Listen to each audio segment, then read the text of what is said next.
I wanted to be at Texas State. I chose to be at Texas State. I'm from Texas. That was important to me. I always knew if the right guy got this job, you better watch out. You better watch out.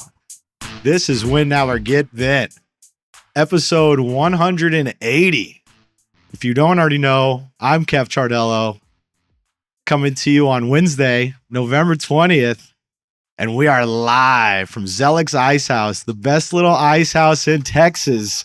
A live crowd. You can hear them cheering in the background. We're here to talk about the Bobcats. We're here to talk to some Bobcats. We're here celebrating Texas State's bowl eligibility, a sixth win for a second consecutive season.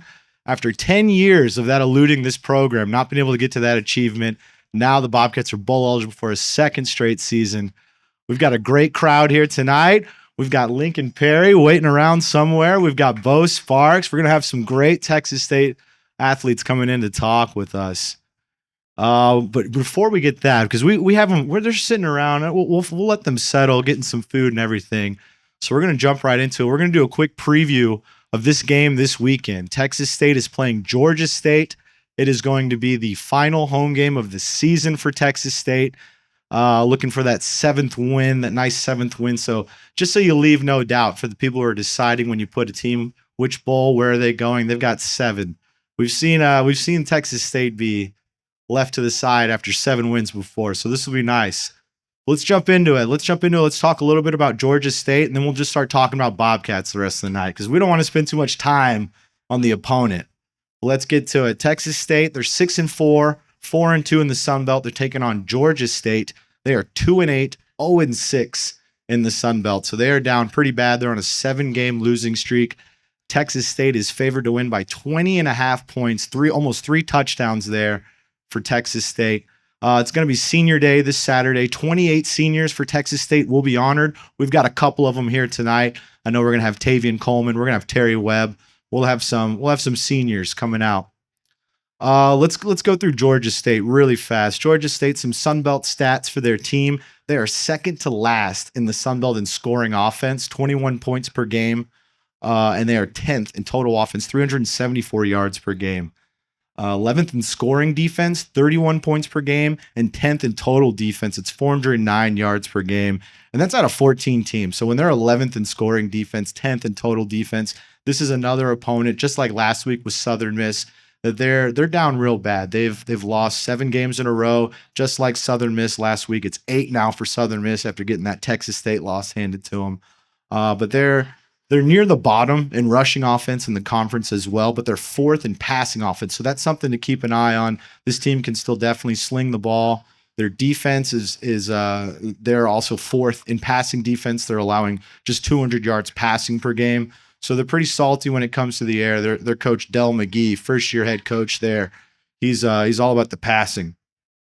Their rushing offense is 13th out of 14, so second to last.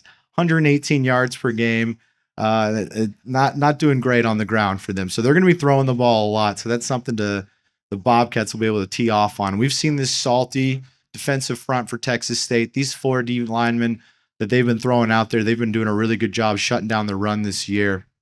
I got a quote here from Del McGee, the head coach for Georgia State. It says, "We can't sit back and throw the ball 50 times like they have been doing.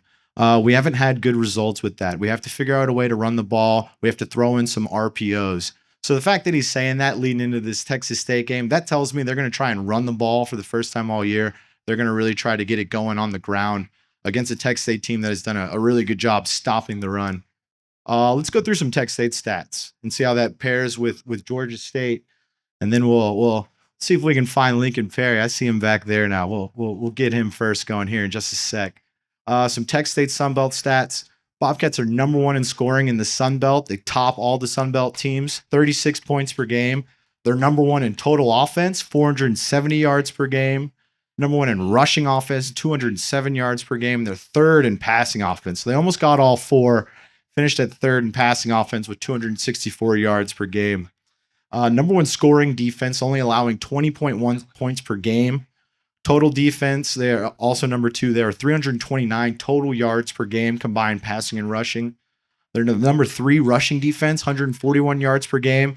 So Georgia State, the fact that Del McGee came out and he said he wants to run the ball, he doesn't want to throw the ball 50 times like they've been doing, but they're going up against a Texas State team that's number 3 in the Sun Belt against the rush defense. So we'll see how that works out for them. And then the Bobcats also 3rd in passing defense as well, 188 yards per game.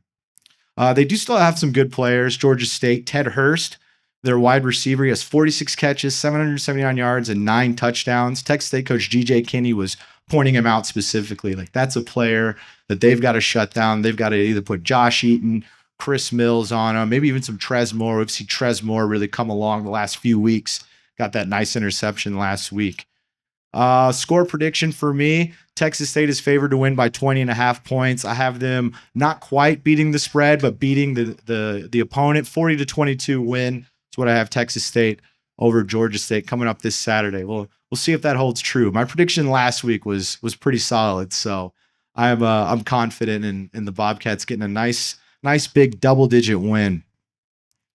But all right, we'll wrap up that preview. Like I said, we don't want to spend all night talking about the opponent. I'm looking at Lincoln Perry over here. Lincoln Perry, Texas State running back. We're about to bring him on. See if he'll come over here and come talk to me. This episode is brought to you by First Lockhart National Bank. As the largest financial institution headquartered in Caldwell County, First Lockhart National Bank expanded to San Marcos in 2018 and opened a state-of-the-art branch on Hunter Road in 2020. For the past 6 years, FLNB has provided a wide range of financial services that have significantly improved the quality of life for the San Marcos community and beyond. Whether you need personal or business checking accounts, business loans, or home mortgages, they've got you covered. Plus, they offer innovative services like video banking, business banking, and a top-of-the-line mobile banking app. FLNB is also a huge supporter of Texas State football, standing out as one of the largest initial investors in NIL deals for Bobcats players.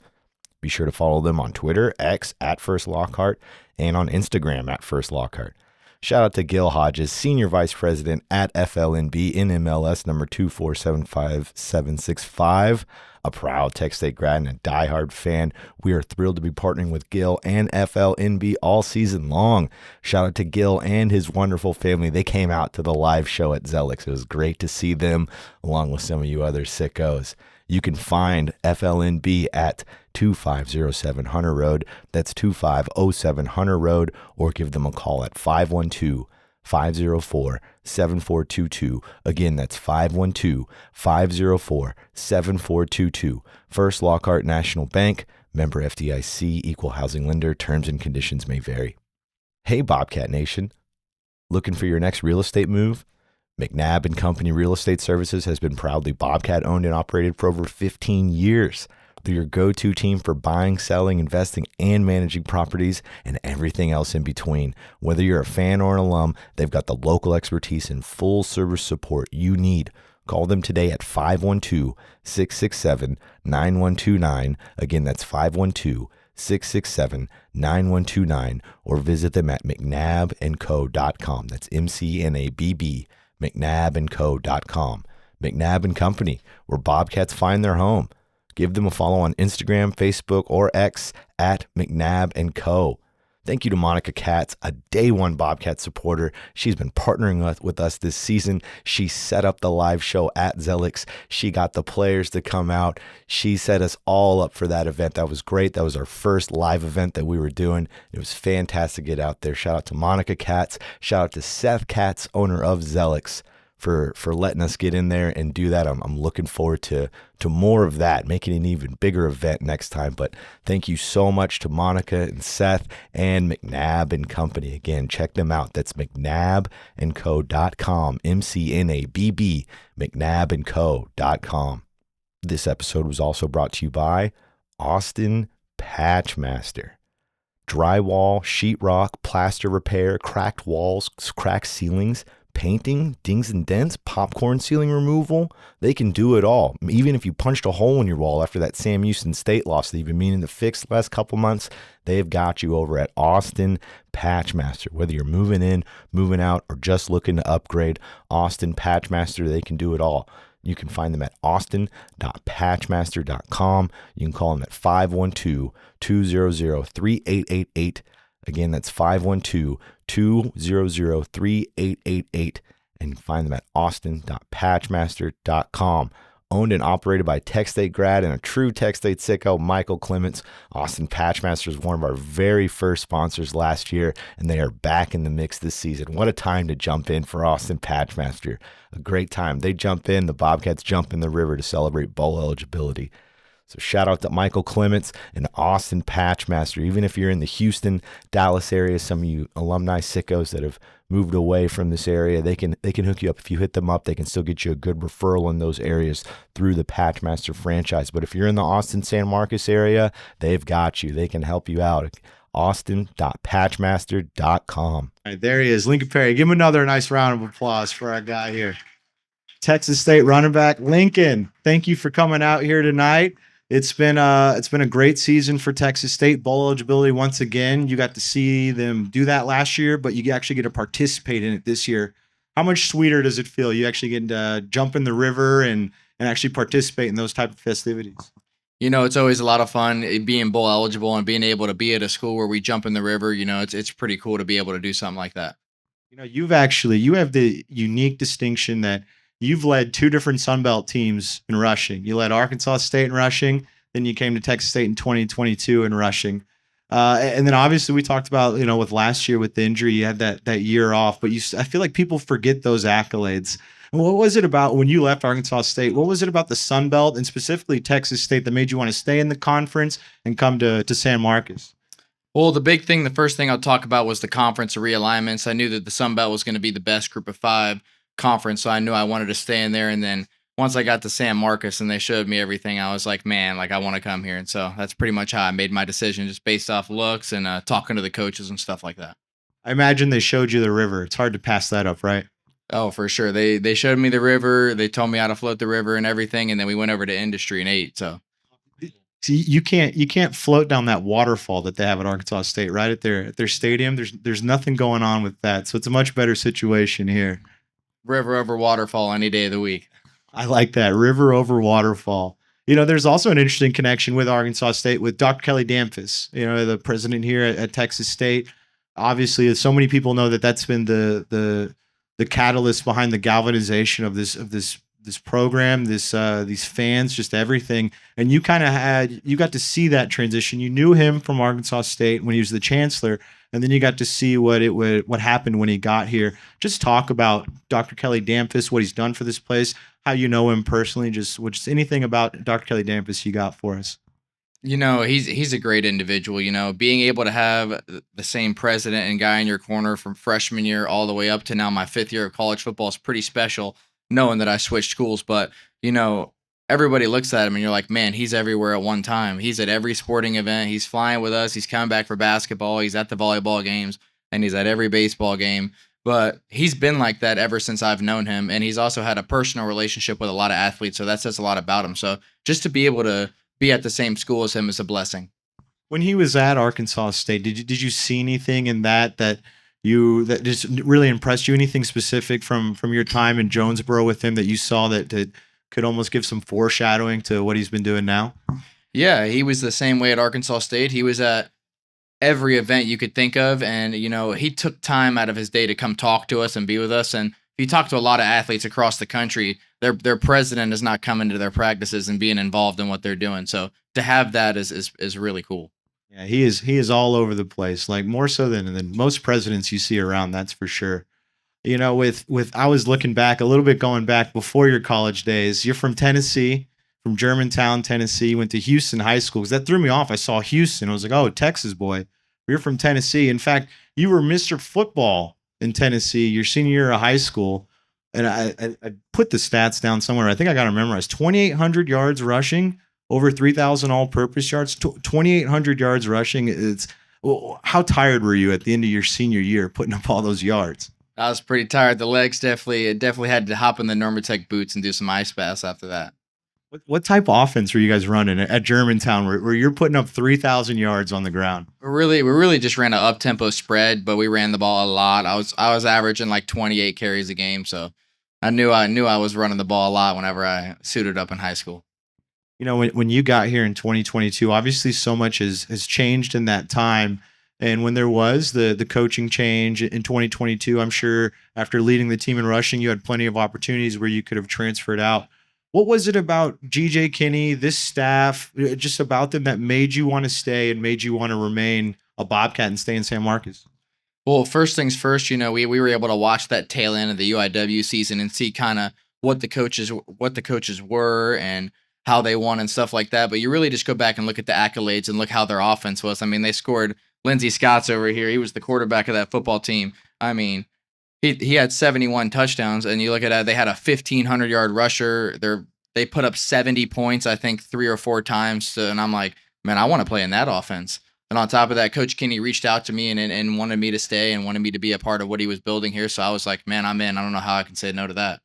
And I feel like that's the common misconception with Mac Leftwich and GJ Kinney's offense is that everybody assumes it's a passing offense. So it's this high powered. They want to score a lot of points. They run the ball a lot. It's pretty close. It's closer to 50-50 than most people realize with some of these gap scheme packages that we see out there.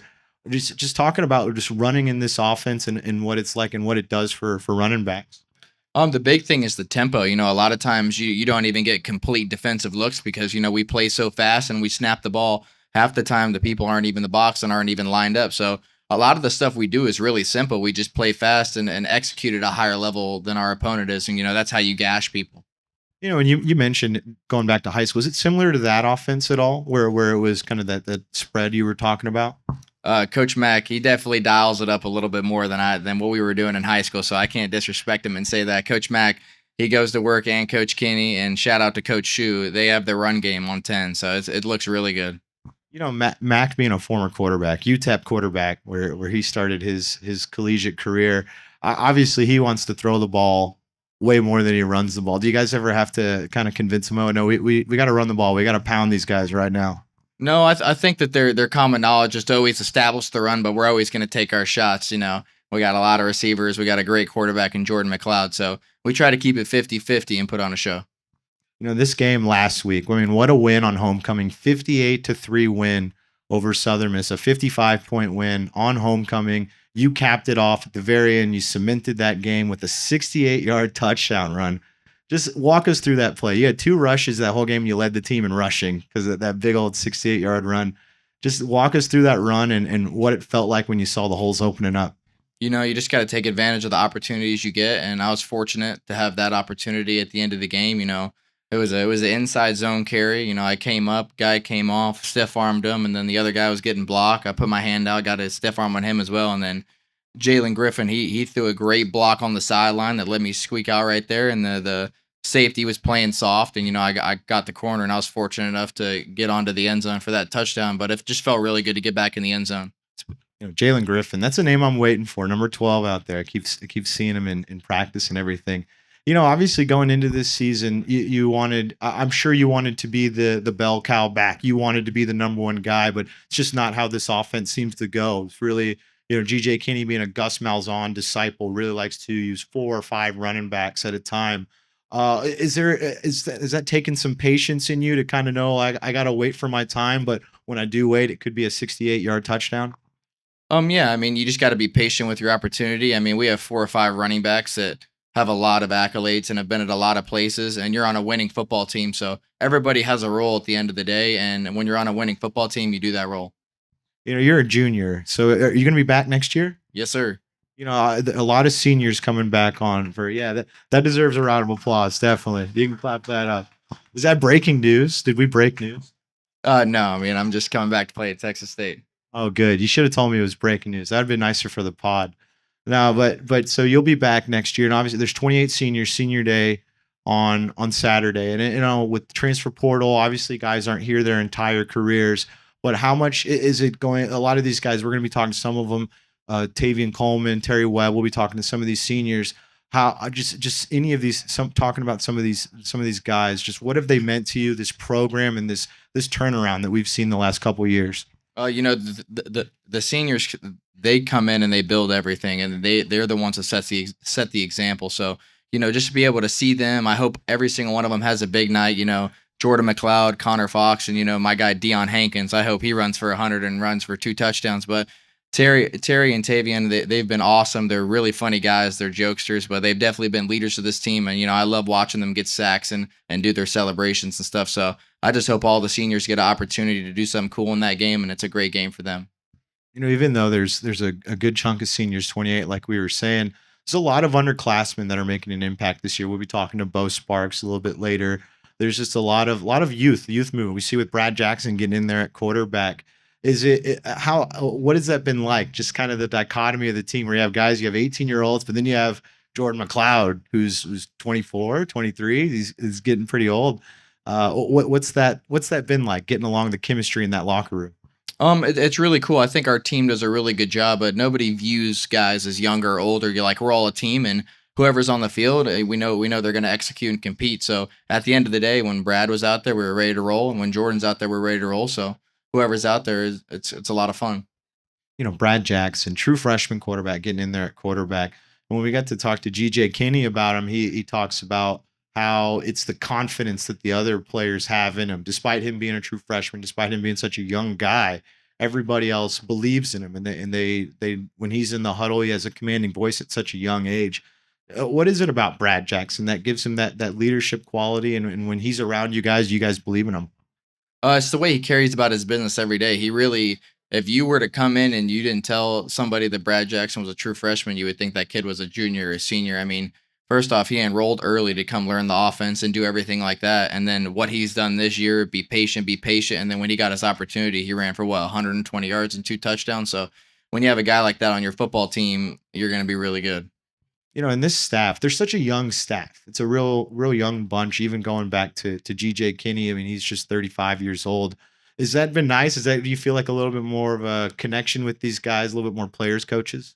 Yeah, for sure. The whole staff's pretty much young, and to have a coach that did everything that you want to do, play in college, play in the NFL, and playing on all types of things, it's really cool because, they're on social media too. They're up with the trends. They know this and they know that. So it's really cool to have like guys like that around you. It's almost like you're hanging out with your friends, but they're your ball coaches. And going back to last year, I've asked you about this one a lot, and I hate bringing it up again, but we're here at a live show with the injuries and everything that you went through last year, and how that recovery from the torn ACL. I know it was more than that. If you want, just talk about that, mapping that out, and what it was like be able to come back and experience everything that's going on this year.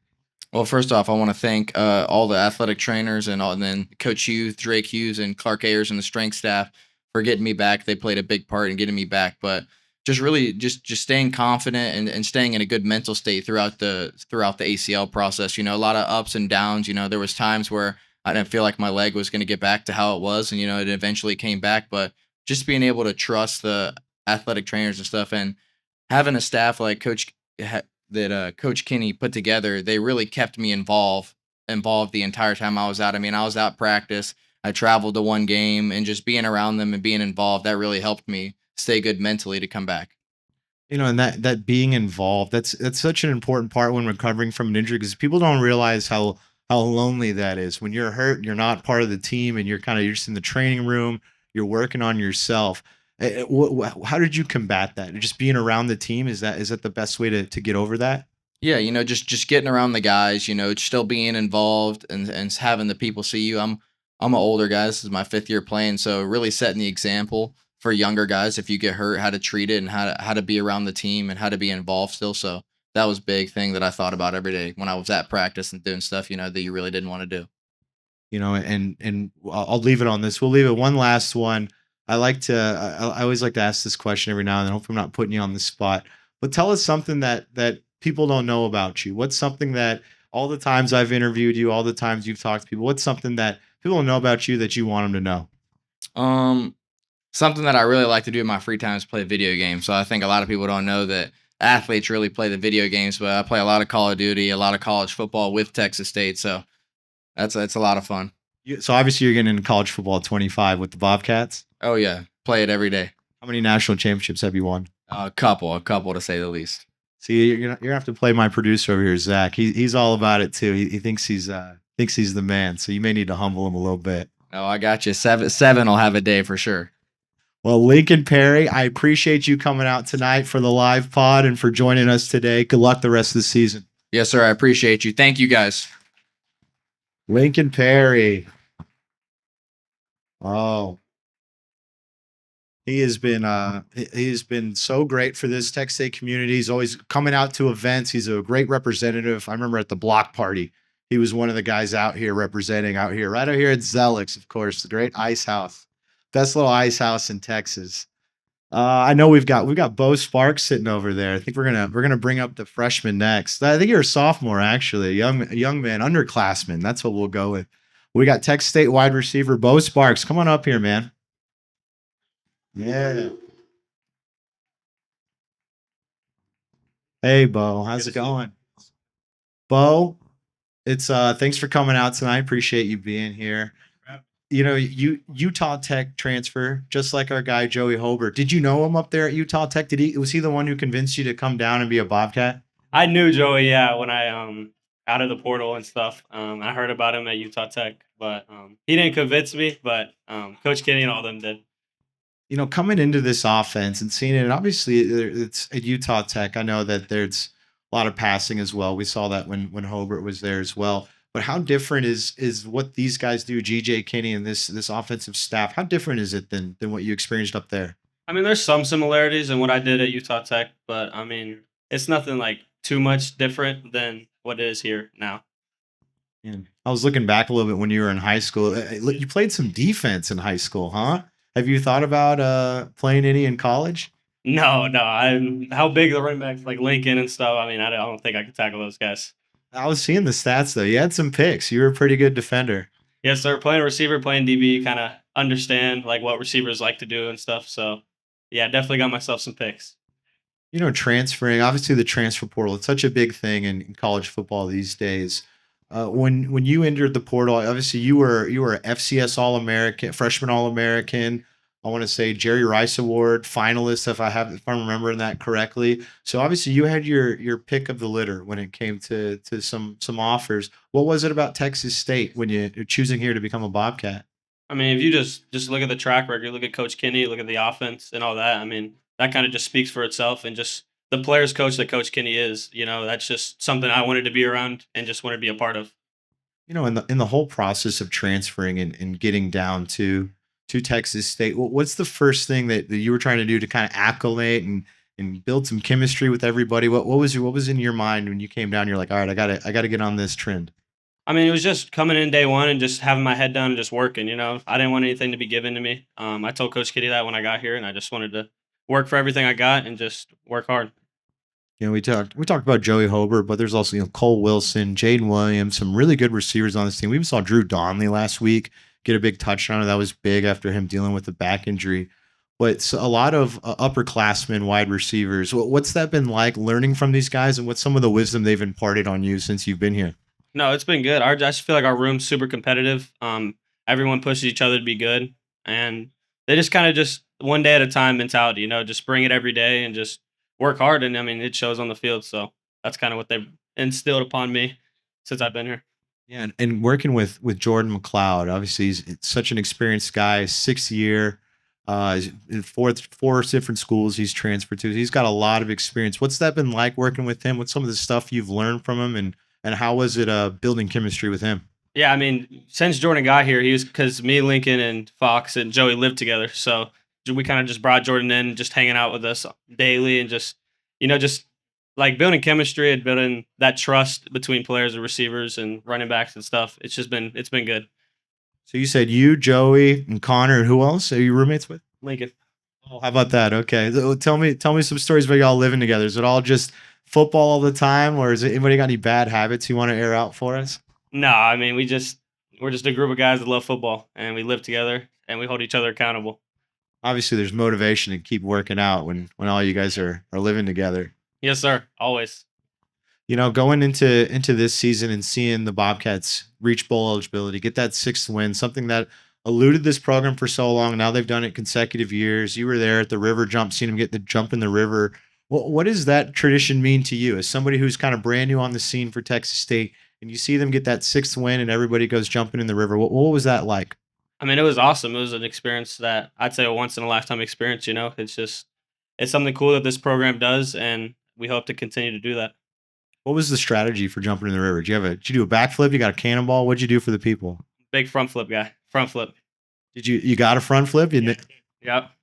See, I got to look for the video. I'm sure the web may have got one. Our producer over there, he's taking some good footage. We'll see if we can find your front flip. Do it. Yep. Do you have a gymnastics background or anything? You just know how to do a flip. I actually have 3 step siblings, and they all did gymnastics. So yeah, I kind of grew up around that.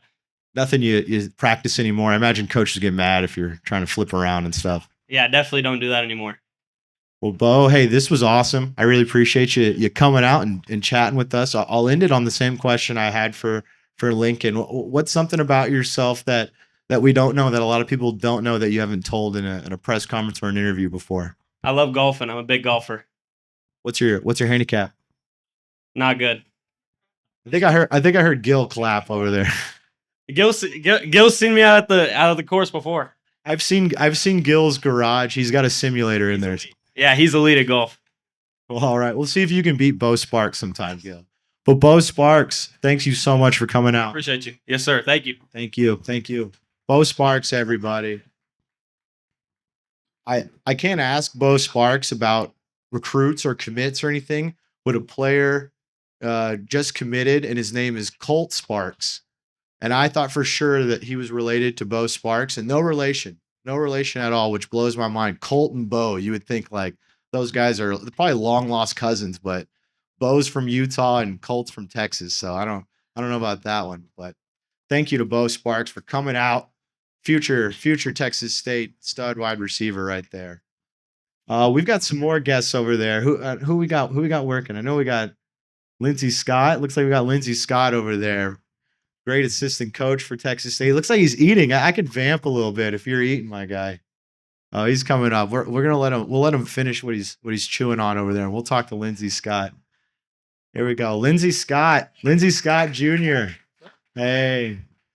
How you doing tonight, Lindsy? I'm doing great. Just a little chips and queso action over there. Hey, you can't beat that. I heard Monica. She's got a good tab for y'all over at McNabb Real Estate Services. Check it out. Our great presenting sponsor. So you take advantage of that tab, okay? Most definitely. I probably will.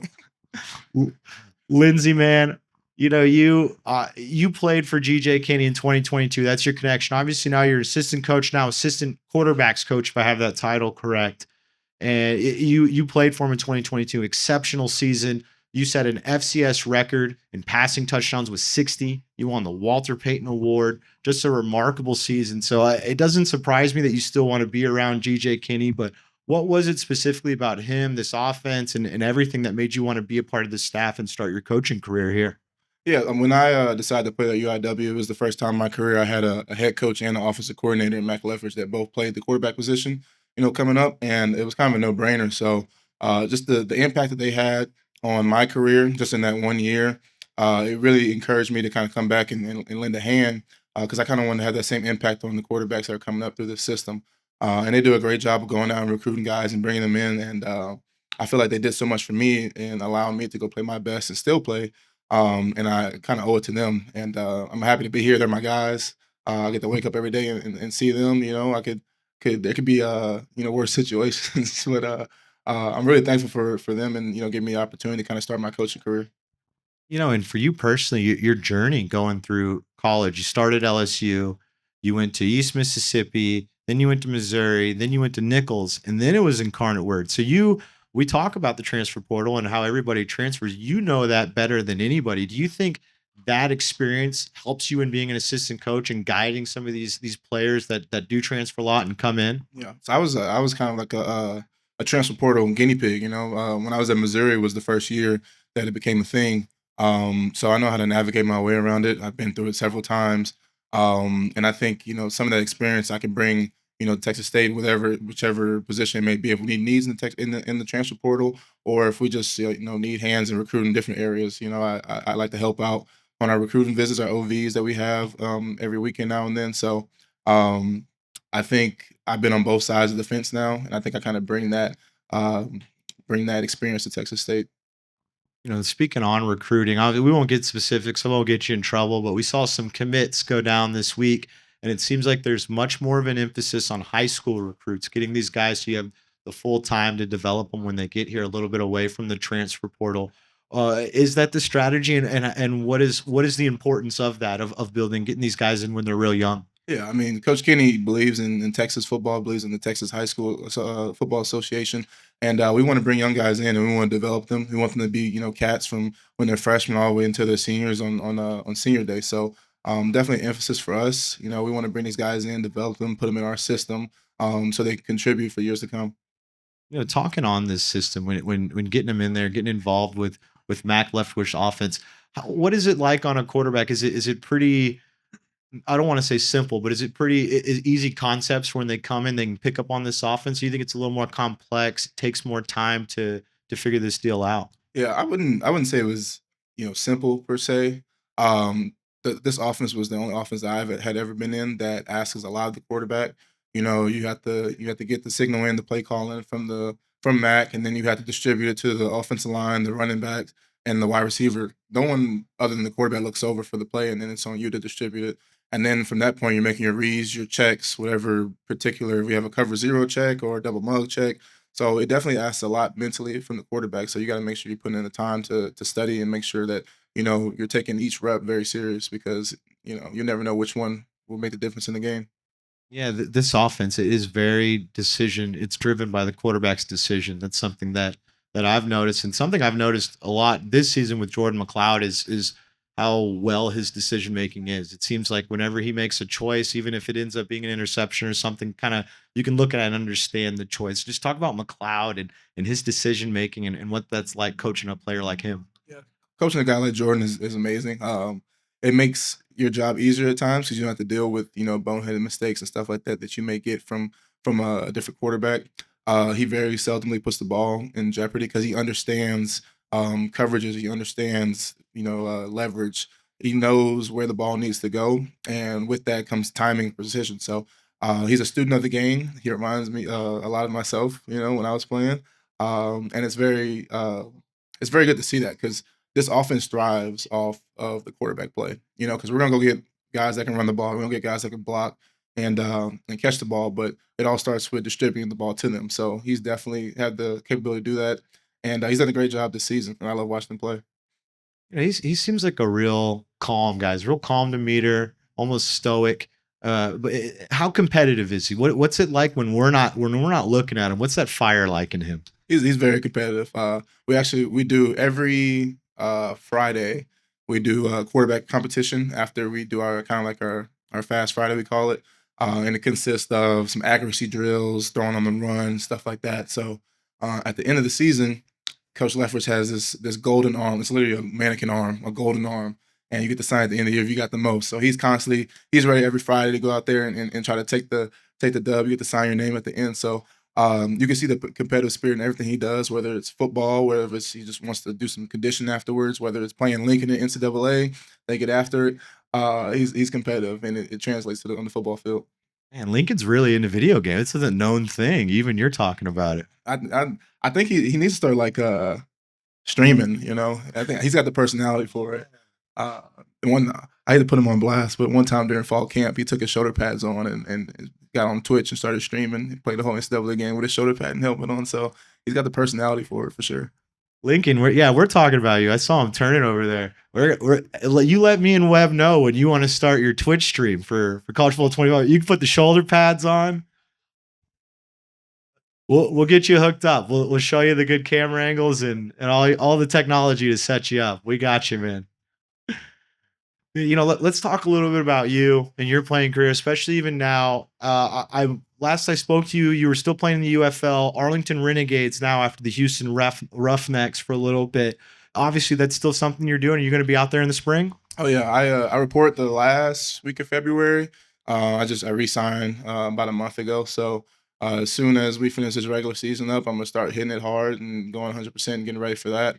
Like I said earlier, it's a great opportunity that Coach Kenny lets me come out here and kind of get a head start on my coaching career, but still allows me to play. I'll see him in the hallway and he'll always just look at me and say, just play as long as you can. So, I'm excited to get back out there and throw the ball around. Yeah, that's such a unique situation for you where you are coaching, your assistant quarterback's coach here at Texas State, but you're also a quarterback for the Arlington Renegades, which is such an interesting situation. You don't hear that a lot, a coach and a player. But that has to help you when talking with these players, these recruits. That hey, even if the NFL isn't there, the UFL is here. I'm an example of that. Is that something that helps you get a little closer to these players? Oh, for sure. A lot of these guys that are having the opportunity to kind of prolong their career, like Nash and Dorian Strawn, guys that I played with. So I've gone from being a teammate to a coach, and kind of going through that experience. Like I went through the draft prep. I was in the facility with the New York Jets. I was in the facility with the Tampa Bay Bucks. So I kind of know what to expect. And like I said earlier about coming back and mentoring, these guys. I love these guys, and I want to give them the best possible roadmap, and so they can learn from my experience, and I want to help them along the way because I think we have a lot of guys that can potentially play in the league, and sometimes you just need a little bit of guidance. So I'm here to provide that for them, and I'm hoping to see them on Sundays.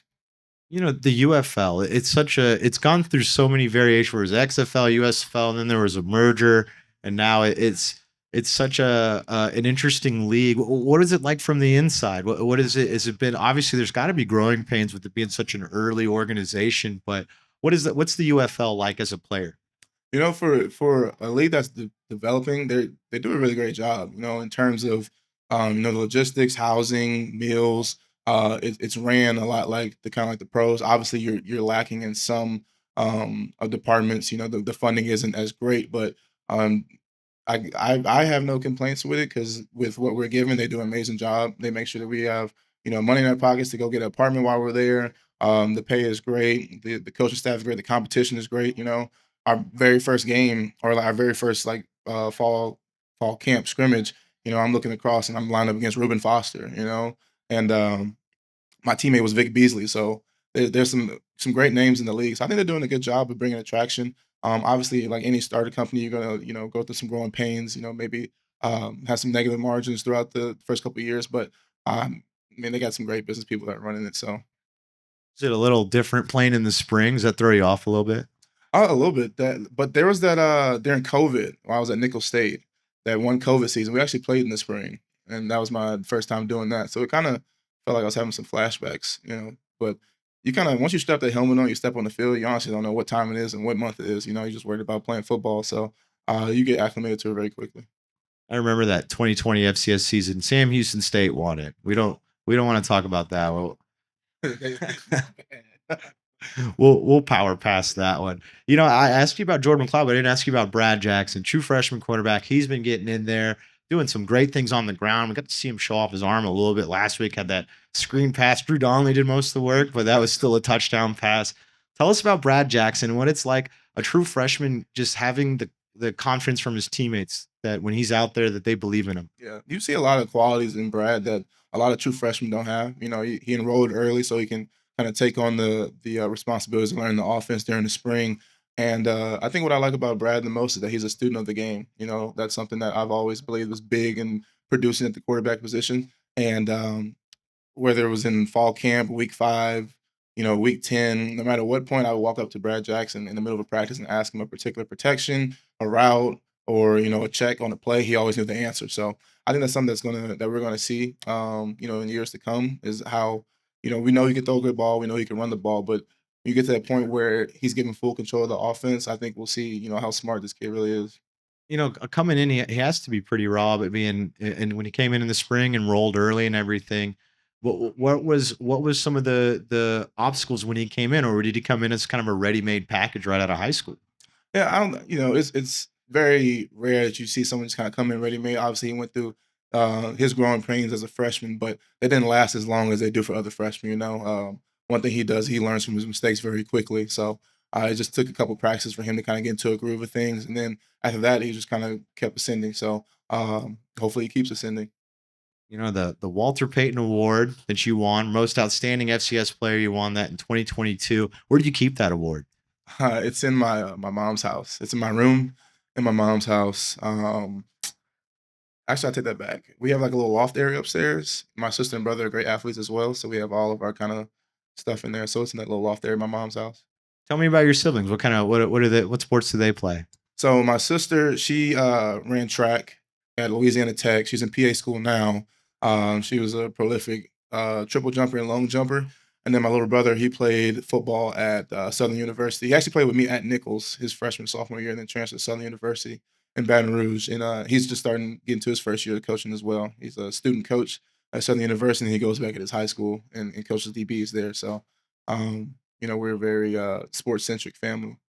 Was he a DB? Yeah, he was a DB. So he was trying to intercept you. You weren't throwing passes to him. No, we actually that season at UIW, we went back and played nickels for their homecoming, and I tried him a couple times. I threw a fade ball to the side. He broke it up, and then we ran like a little quarterback power his way. I got him on a juke, but to this day, he'll tell you he tackled me. So We'll call that a tie. That's a sibling rivalry if I've ever heard one. oh yeah. I'll leave it on this like I did with the other two. Obviously, you've done a lot of interviews from going back to your playing days, now being as a coach, now in the UFL. But what's something that a lot of people don't know about you? That's something that you haven't revealed too much in any of these interviews over the years. I love music. In middle school and a little bit in high school, I played the saxophone. I was in the church choir and I played a little bit piano. I still have my saxophone to this day. It's also in my mom's house. So, you know, music just kind of speaks to me on a different level. So the next live show we do, you're gonna bring a saxophone. That's what I'm hearing. You gotta give me a little bit of time to practice, and I'll whip out the saxophone for you. I'll give you plenty of heads up if you bring a saxophone. But Lindsy Scott, thank you so much for coming out, man. Appreciate you being here. Appreciate you. Pleasure. Lindsy Scott, Walter Payton Award winner. That's a big deal. That's why I had to ask him where that award is. I'd keep it right by my front door, and everybody walks in, you could see that.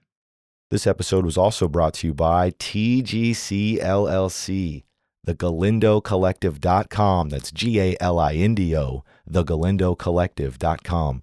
A team of professional consultants dedicated to helping others realize their business potential through people, planning, and practice. Their services cover a wide range of areas such as business strategy, marketing, human resources, and financial planning. If you own property or a business and want to maximize its profitability, contact TGC at thegalindo.collective.com, GALINDO, thegalindo.collective.com, and follow their social media platforms on Twitter at TGC_LLC and on Instagram and Facebook, The Galindo Collective. On those platforms. Shout out to my guy Rick Galindo. He's been a sponsor with us since last season. Got us all throughout last season, through the off season. Even got us to Sunbelt Media Day over the summer. He's been partnering with us this season, and now we're having another TGC ticket giveaway this week. Brought to you by the Galindo Collective. And on top of it, the live show that you're watching right now at Zelicks, that backdrop that you're seeing, that awesome Win Now or Get Bent backdrop, that was gifted to us from Rick Galindo. Gosh, about almost a year ago now. It's been sitting in my garage. We've been waiting for a great opportunity to bust it out. So thank you so much to Rick Galindo for believing in us for as long as he has. And I know we'll be hearing us say the Galindo Collective on this pod for a long time. Real excited about that. But go check them out. All your business consulting needs, thegalindo.collective.com. That's GALINDO, thegalindo.collective.com. All right, we are back. Live episode of Win Now or Get Bent at Zelicks Ice House, and I am joined by Taven Coleman, defensive tackle for the Texas State Bobcats. Taven Coleman, thanks for joining me. Appreciate you being out here. Thanks for having me. Man, it's been a terrific season for the Bobcats. Bowl eligibility once again. You've jumped in the river twice.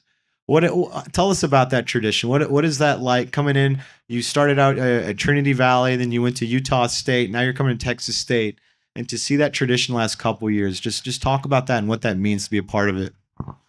To me, that just means coming in, changing the program. When I came in, Coach Keenan recruited me. I'm from Texas, so I knew the program wasn't really at where it's at right now. So coming in and being able to go bowl eligible back-to-back years is a big thing. Like I said last year, we had bigger things on our plate, and we wanted to get to that conference championship. Right now, we need a little bit of help to get into it, and we just see how it plays out. Yeah, speaking of that, Texas State, if the Bobcats win out and Louisiana loses out, then the Bobcats can be in that round of applause for that. Then the Bobcats can play in the Sunbelt Championship game. That happens. It has to be on players' mind. It has to be on your guys' mind that you still want that goal. Yeah, of course. I mean, coming in, that was the main goal since last year, get to that conference championship. And, we fell short in a couple of games that kind of hurt our standing in the conference, but it didn't completely wipe away, the goals that we had set at mind. We're taking it 1 week at a time, though. We got to make sure we do what we do before we look at other teams and need help. If we don't win out, then I mean, there's no shot for us to go. So we just got to make sure we focus on us and then see what happens at the end of the year. So much is made of this offense, this high-powered offense from DJ Kinney and Mac Leftwich. What the defense has been doing tremendous this season. It's even taken a step up from last season when you guys were doing so well, getting after the quarterback and everything. And it's such a ferocious defense that focuses on the D line. Obviously, as a D lineman, you like that. But what goes into that mentality of this entire defense? Like, get after that quarterback. It's got to be a lot of fun to play in. Yeah, no, most def. Just anywhere where you have a defense where it's not just set around one position. We have D linemen making plays, linebackers making plays, and safeties making plays. So everybody gets their fair share of making plays. Everybody gets their fair share. Everybody wants to be in that spotlight, and this defense allows that. So you don't really have guys, being negative or just like being selfish, like because they know they have their opportunity if they do exactly what they need to do. And the defense isn't just surrounded around one person. So it's really a good fit for myself playing defensive tackle. A lot of places I could have went and I would have just been stuffing up the hole or stuffing up a gap.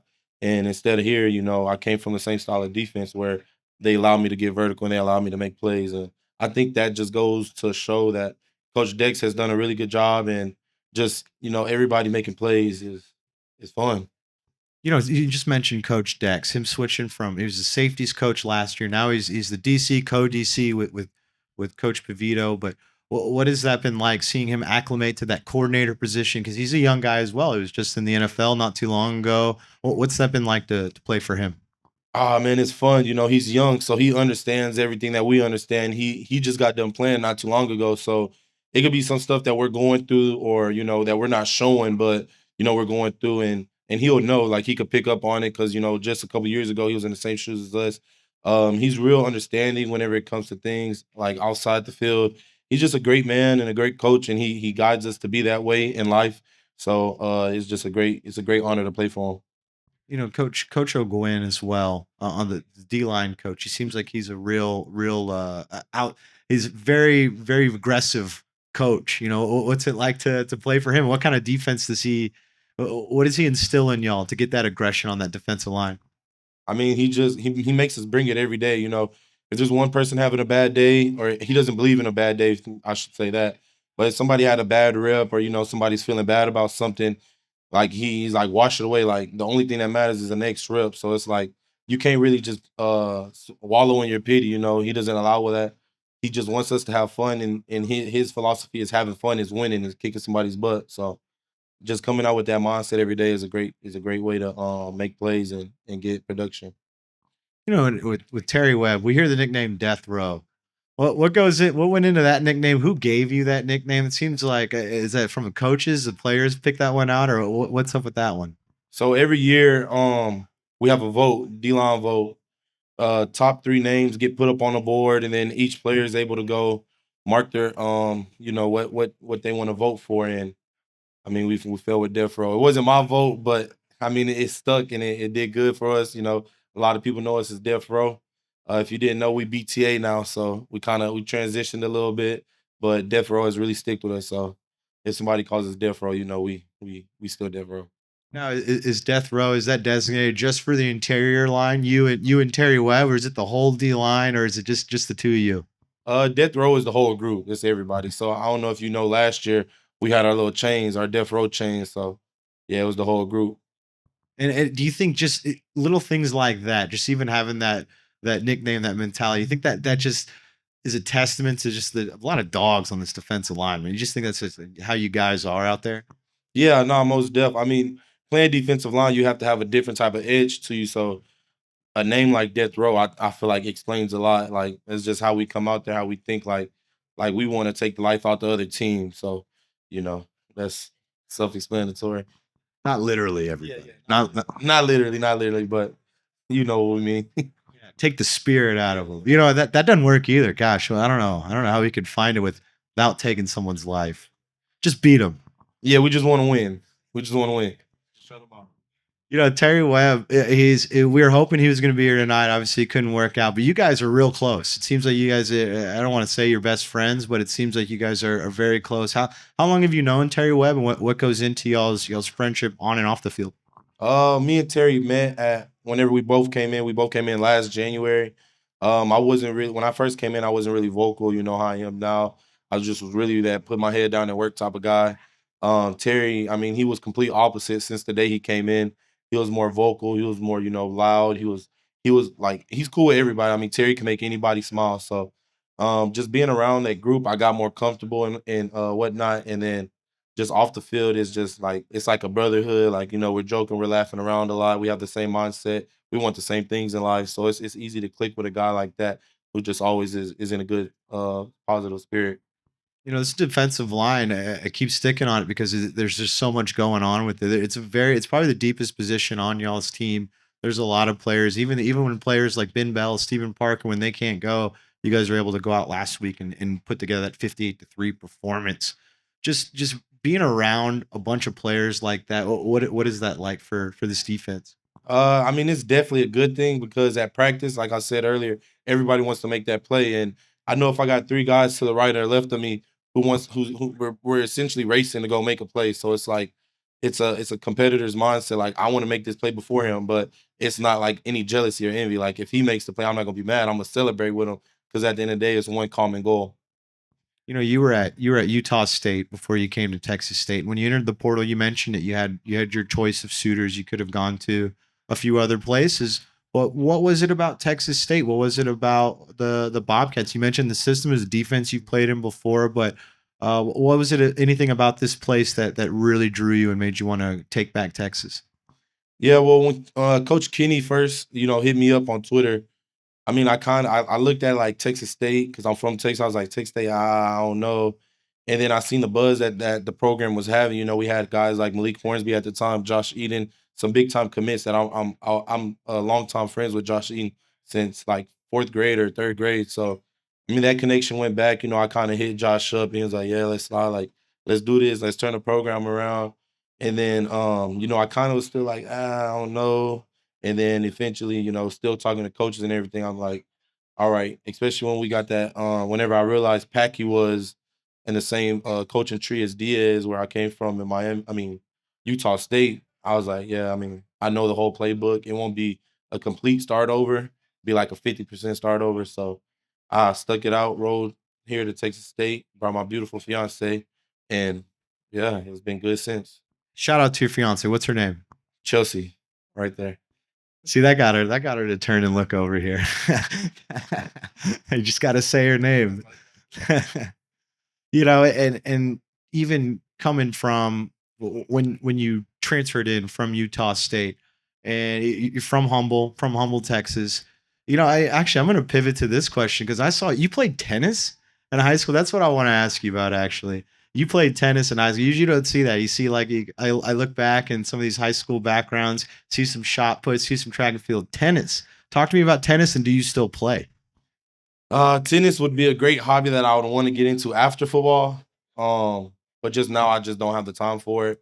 In high school, I had a friend who played tennis, and I used to always joke about him. I'd be like, "Whoa, why you playing tennis? Let's play basketball." Because I also played basketball, and then he was like, "Bro, we get to miss every Friday. Like it's excused. The tennis tournament is gonna be over at 10, at 11 or 12 o'clock, and you get to go home every Friday." I'm like, hold on. So I went to the tryout. I wasn't the best tennis player, but I was a little athletic, so I could chase the ball or whatnot. And then just having a competitor mindset, I took it the next step, got a little bit better, and then start actually competing for district. So you essentially you started playing tennis to get out of school. That's what I'm hearing. Yeah. Are you pretty good at it? You think you beat most people? Well, when I played tennis, I was about 240, believe it or not. So I don't know how well I can move at 300, but I get out there. I probably could beat some people. Do you think it helps with agility, football? Do you think there's any translatable skills from tennis to football? I mean, yeah, I think the movement, lateral movement, little verticality. I had a partner, so I wasn't out there alone. But I definitely think anything that you can do outside of football where it involves footwork or involves coordination, you can apply that to football anyway. But I mean, I wouldn't recommend go play tennis to get better at football. This Saturday coming up, Georgia State. It's going to be senior day, which means they're going to be honoring you. It's senior day for you. A long journey for you. You started out at Trinity Valley, I believe I have that right. Was that your first college, and then Utah State, and now Texas State. Just thinking on that journey, and then thinking about it's going to be your last home game coming up, and it's getting towards the end of that senior year. Just what are the emotions? What are the thoughts and the feelings that are going through you? I mean, it's been mixed emotions for me. It's coming to an end, and it's kind of hard to kind of grasp that concept up because it feels like just yesterday I was a freshman going to Trinity Valley Community College, and I'm looking around and like my eyes are wide open, and now like being the older guy, like I see the freshmen coming in and they're looking at me like what to do. So it's kind of like it's a surreal moment. Yeah, I mean, I feel like I'm not gonna be too hurt, but at the same time, I know we have to go out and win. So we're not thinking about it too much, but at the end of the day, it's a little like surreal feeling. And it's got to be a time that makes you reminisce going back to Trinity Valley, JUCO, starting out JUCO. I mean, coming out of high school, obviously everybody wants the big time offer. You had to go to the JUCO route, and you had to really work your way up and get that scholarship to Utah State and then Texas State. Thinking back on those JUCO days and just the grind of that, did you think you'd be where you are right now? And talk a little bit about that grind. How tough is that coming out of JUCO? Yeah, so going JUCO, I mean, out of high school, I was the biggest, the fastest, the strongest. So I'm like, I should be getting these D1 offers, but COVID hit. So it kind of slowed the recruiting down for a lot of people. And I was a full qualifier at the time. So, JUCO wasn't even in my picture. I was like, it's D1 or bust. So once COVID hit, a lot of these coaches like, hey, like we're gonna have to retract this offer, we got guys coming back. So that's whenever I start to question like, dang, like is football really for me? Like I had those doubts.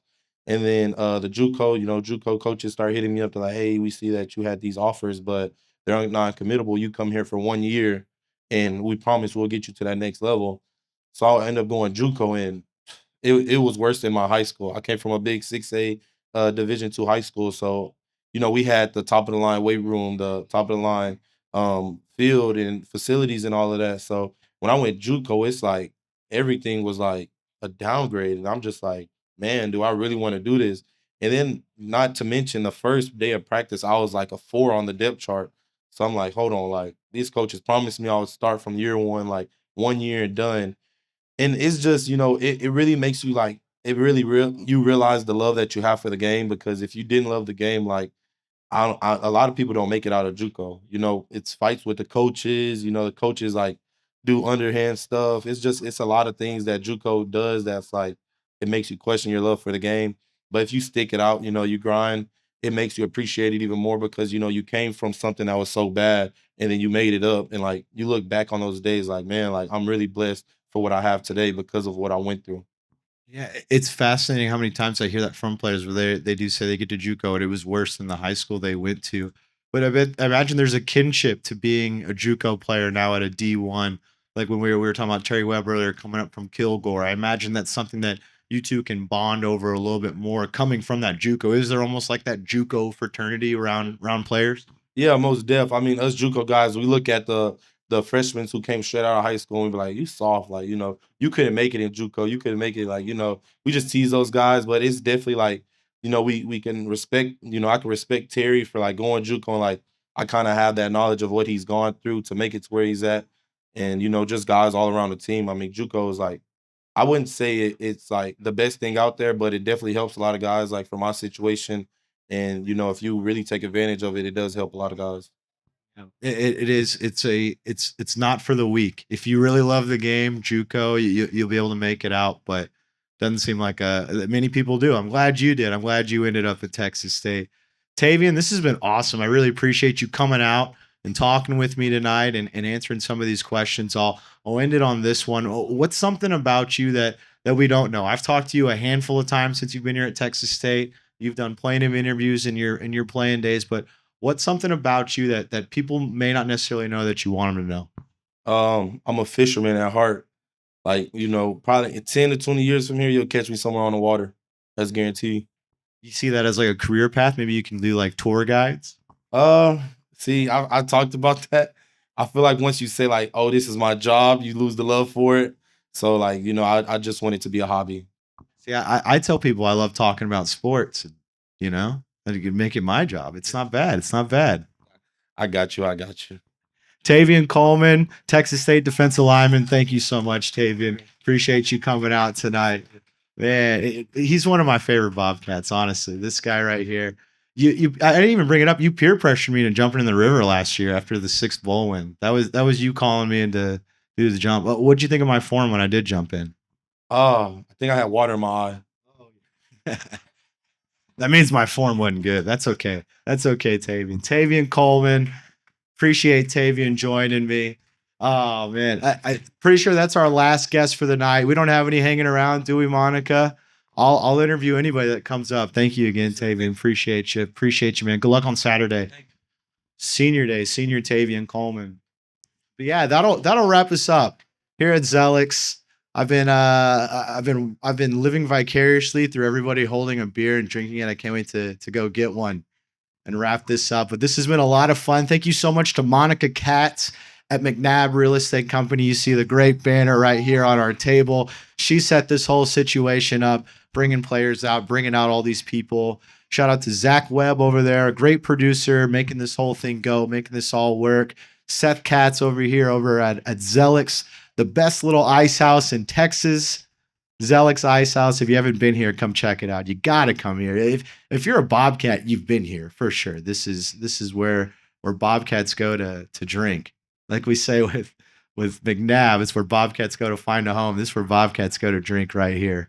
But thank you to everyone here. Thank you to y'all coming out. I've got plenty of koozies. We've got lots of giveaways. I'm going to make sure some of y'all go home with some win now or get Vince swag for making it out and toughing out the cold with us.